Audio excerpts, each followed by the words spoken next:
Hello everybody, it's Educator Emily again, and welcome back to one of Zoo Montana's modules, this time on tracks and scat. Today we are going to be learning about how to identify the tracks and scat of various Montana native animals that you might see while you're out hiking around, or even in your own backyard.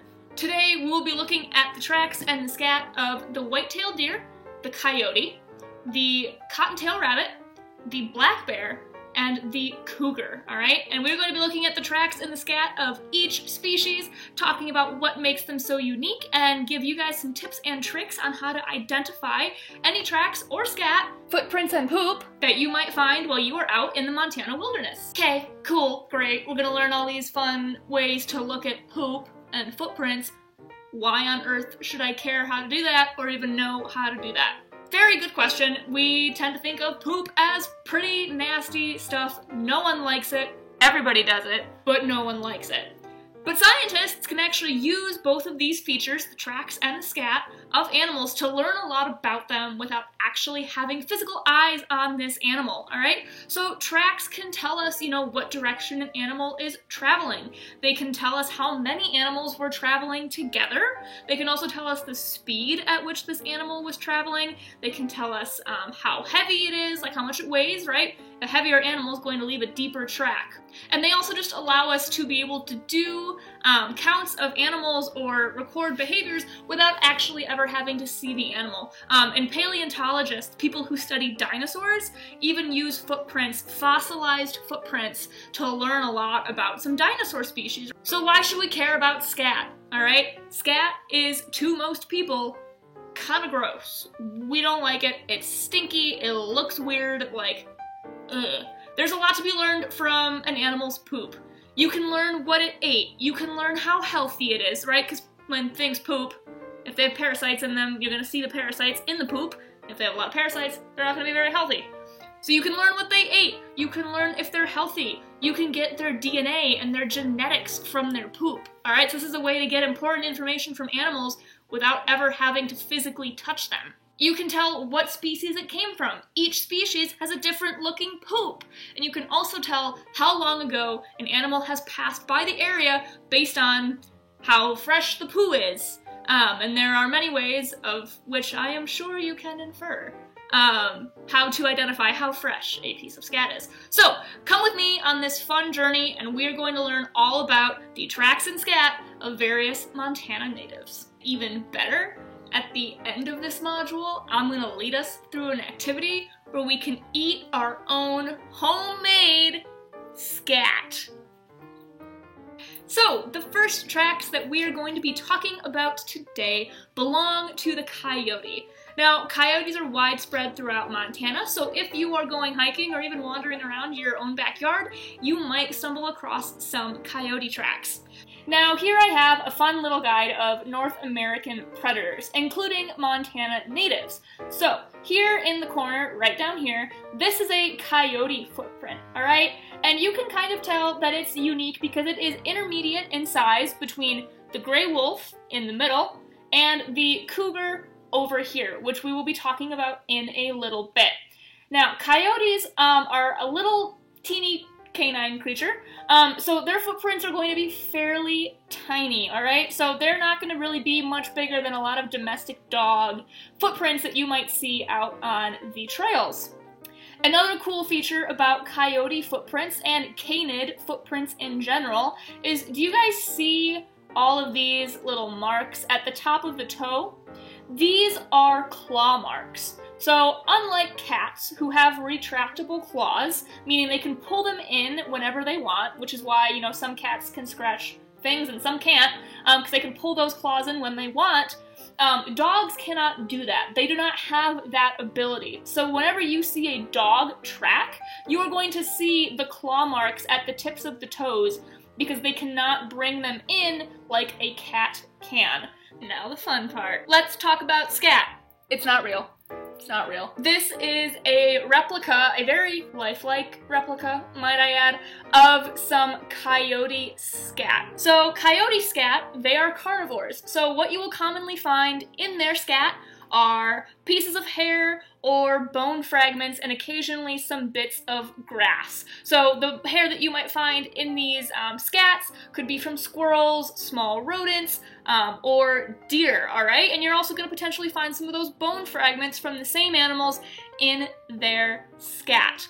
Now, I actually went hiking up in Acton Recreation Area over the weekend, and I actually found some coyote scat, so here's a picture of that, and it was all hair. It was all hair, so it didn't even look anything like this piece of replica scat. How was I still able to tell that it belonged to a coyote? Well, I used a couple of things. This is about the size, if not a little smaller, of some domestic dog scat. Alright, it's probably a lot thinner than most domestic dog scat, and if you notice, it's kind of ropey in texture, and the ends are slightly, very slightly tapered. And so these are going to be characteristics that you can use when looking at scat if it doesn't look exactly like this, which chances are it probably won't. And so those are some things: the size or the width of the scat, and the look on the ends, and the overall texture of the scat. The diet of the coyote will also determine the color of the scat. So clearly the coyote whose scat I found, maybe he wasn't a very well-fed coyote. It was all hair. So maybe he was eating the scraps of what was left over. Maybe he was scavenging on a carcass and all the good meat was gone. If you find coyote scat that is deep red and almost brown, that means it's got a heavy, heavy meat diet, which means it's getting the good nutritional parts of the animal. So the scat that I found probably belonged to a coyote whose diet was not that great, but hopefully in the future he will have access to a better meal.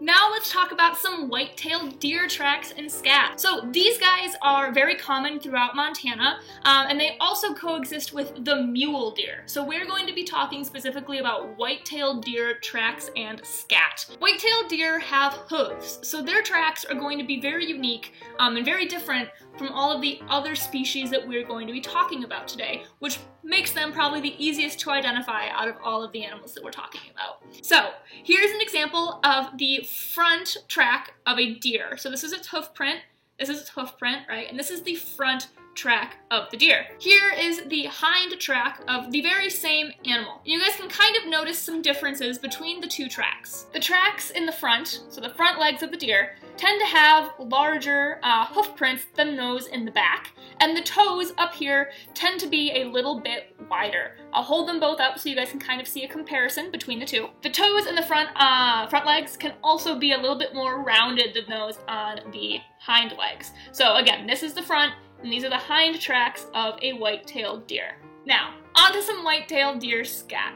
So, as you can see, their scat is very tiny. It's pelleted, and it comes in like a little pile. What does it come in a pile? It's deposited into a little pile. So this is a very thin pellet pile. Some pellet piles might be larger, but they will be deposited into piles like this. The size of the pellets can help you determine what the diet of the deer has been. If the pellets of the scat you're finding are very round, that means the deer has had a diet heavy in leaves, acorns, and bark. However, if the pellets are a little bit longer, more oval shaped, that tells you that the deer has been eating a lot more grass in its diet. Based on the size of these pellets, I would say that our deer has probably been having a very grass-heavy diet.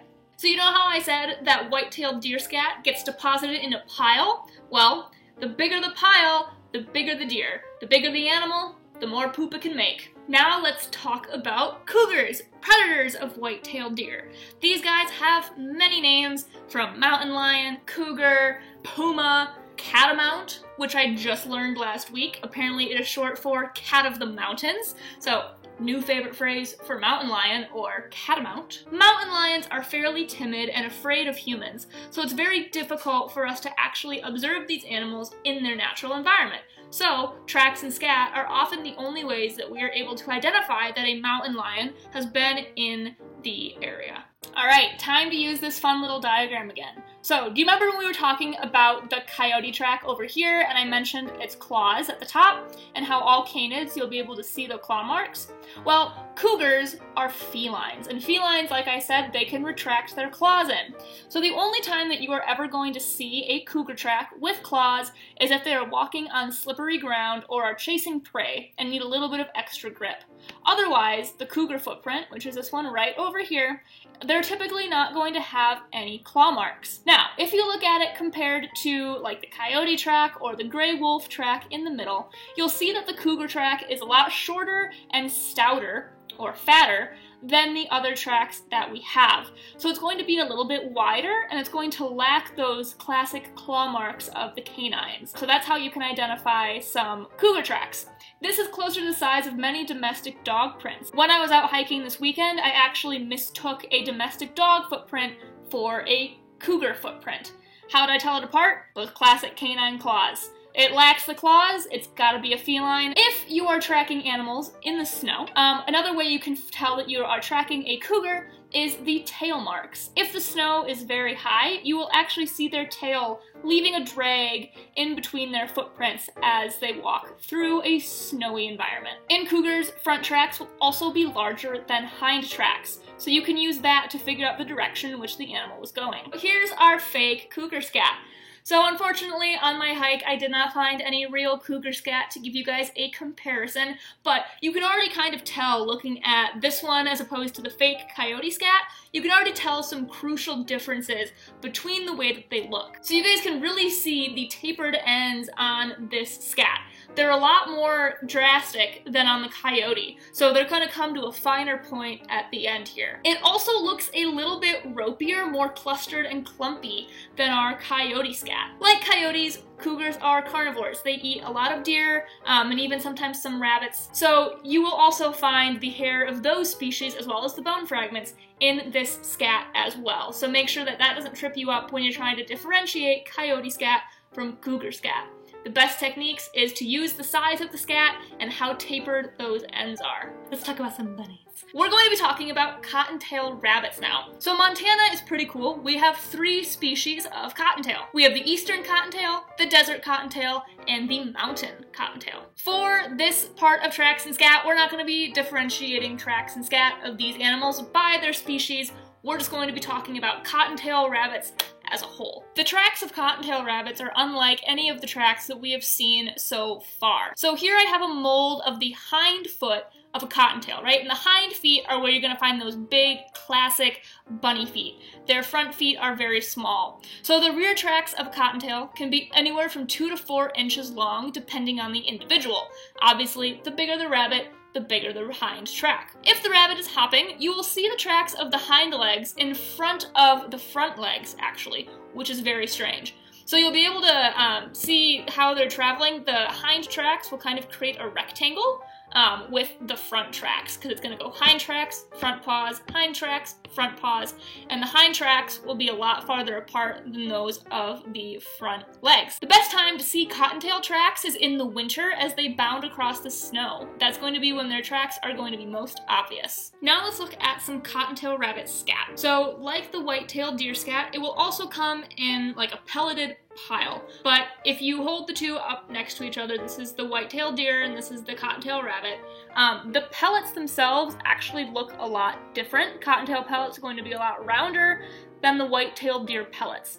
Now, I know the colors of these replicas are different. I don't know if that actually has anything to do with the color of the real scat, so just ignore that. But cottontail pellets are going to be smaller not only in size, but also in the size of the pile, right? They're a smaller animal, they're going to make less poop than the white-tailed deer scat. Cottontail rabbits, they eat a lot of grasses and flowers and herbs, so their scat actually might have an earthy, somewhat pleasant smell to it. Cannot verify, just what I've read. As opposed to the more putrid, classic rotten scat scent that you might come across when you find coyote or cougar scat. Alright, for our last living animal, we're going to be talking about the black bear. So there are two species of bear in Montana. We have the grizzly bears and the black bears. For this, we're only going to be talking about the tracks and scat of the black bear. There are a lot of differences between the two species, and we will highlight some of those later on in this little part of the module. Alright, let's talk about black bears now. So we're going to start by talking about their tracks, and we're going to be comparing them to grizzly bear tracks. There's a lot of features of these tracks that you can use to identify what species you are sharing the forest with. So here's a little diagram that compares the tracks of a grizzly bear and a black bear.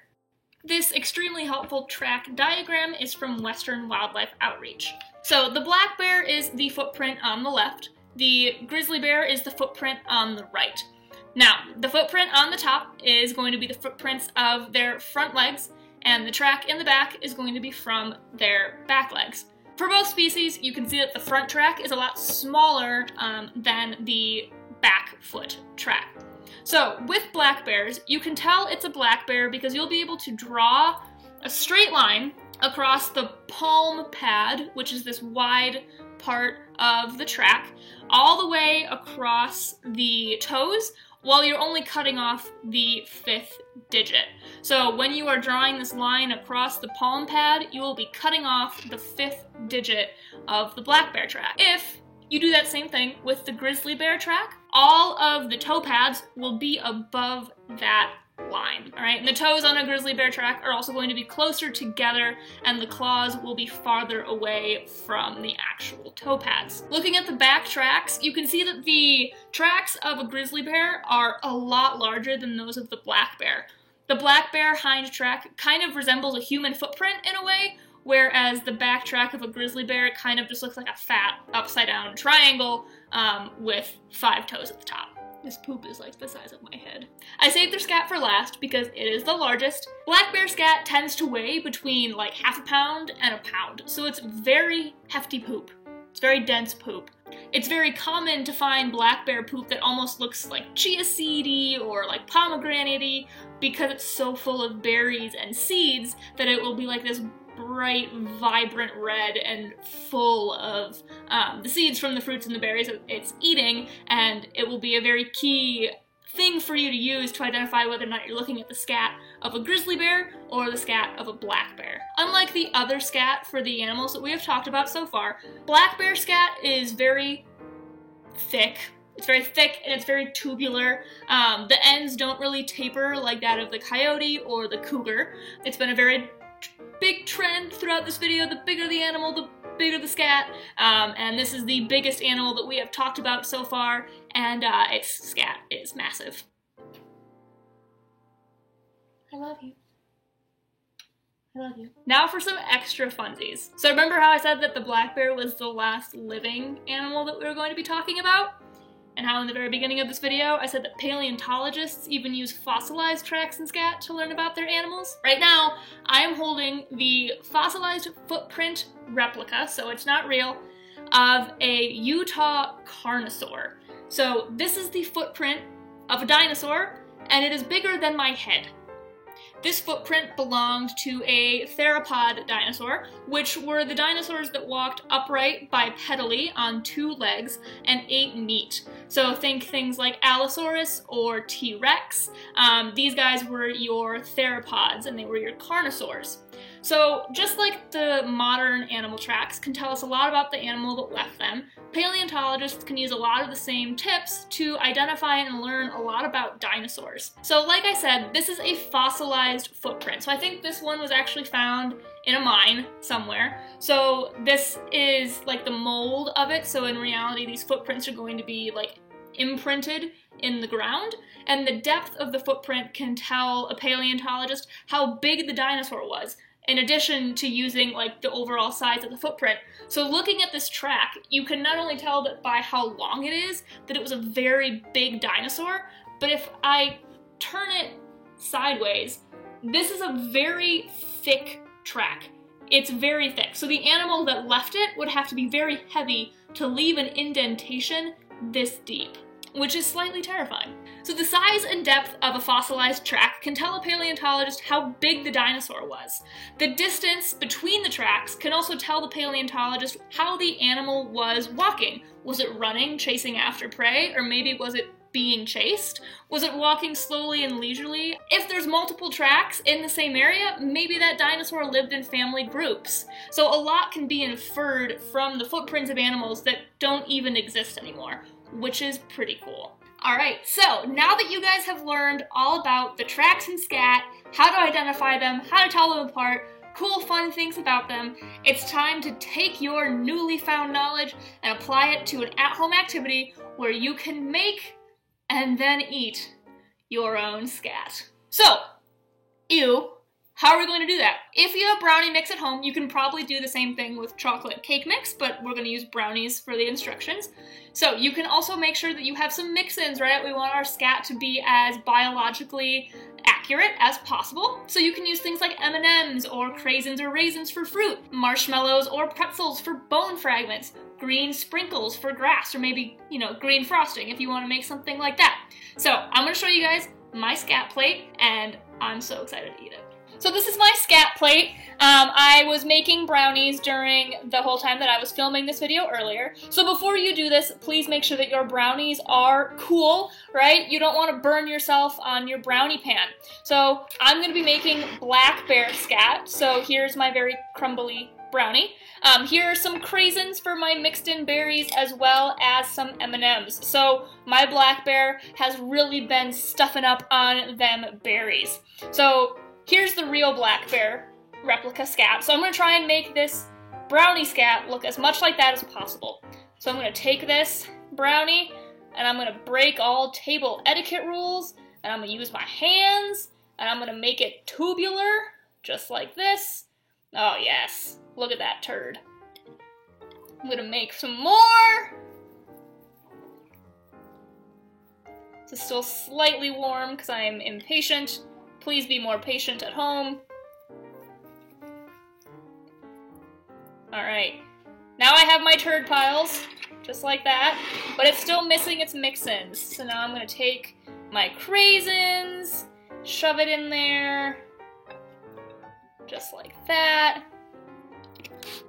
Oops, wrong way, just like that. I'm going to take my M&Ms, do the same thing. You can even do it by the individual turds and make it easier like that. Mush it all in there.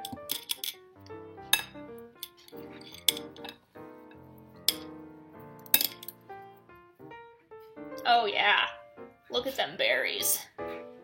Look at them berries.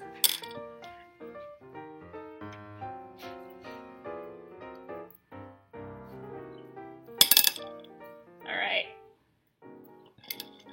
Now I have my black bear turds and some very oily hands. So my black bear has been stuffing up on some berries.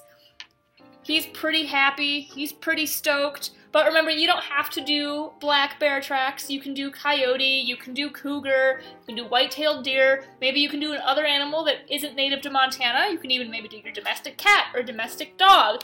Hands down, the best part of this at-home activity is when you're done, you get to eat your own homemade scat. Alright friends, that concludes the end of our tracks and scat module. Hope you guys learned some cool, fun things today. Again, I am Educator Emily with Zoo Montana, and we will be putting out fun new YouTube videos for you guys on every topic ever, every Thursday, so stay tuned for future videos. But in the meantime, please enjoy your homemade scat. I know I will. But please, only eat the brownie scat. Don't eat human scat. Or any animal scat, for that matter. Just eat the brownie scat. Cool. Okay. Bye, guys.